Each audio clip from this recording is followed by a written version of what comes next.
सार्वजनिक मानाच्या श्री गुणी गणपतीची आज विसर्जन मिरवणूक होत आहे।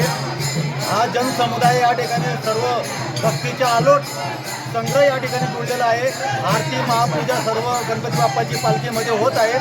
1895 पासून गणेश उत्सवाला सुरुवात झालेली आहे व आज 130 वर्ष पूर्ण होत आहे।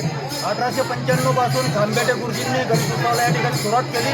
16व्या शतकातलं मंदिर आहे आपलं स्वयंभू मूर्ती सापडली। 18व्या शतकामध्ये मंदिर बांधण्यात आलं व त्यानंतर 1895 पासून गणेश उत्सवाला सुरुवात झाली व 130 वर्ष पूर्ण होत आहे। ज्ञानबा तुकारामाच्या जयघोषाने विसर्जन मिरवणूक जात आहे व पुणे मस्जिदजवळ मुस्लिम बांधव देखील स्वागत करतात, आरती करतात। एसपी DSP साहेब, जिल्हाधिकारी साहेब यांच्या हस्ते व मुस्लिम बांधवांच्या हस्ते आरती होते व हिंदू मुस्लिम एकतेच्या गणपती म्हणून या गणपतीला महाराष्ट्रामध्ये नावलौकिक आहे। नवसाला पावणारा मानाच्या श्री गुणी गणपतीची विसर्जन मिरवणूक ही जनसमुदायाच्या साक्षीने जात आहे। गणपती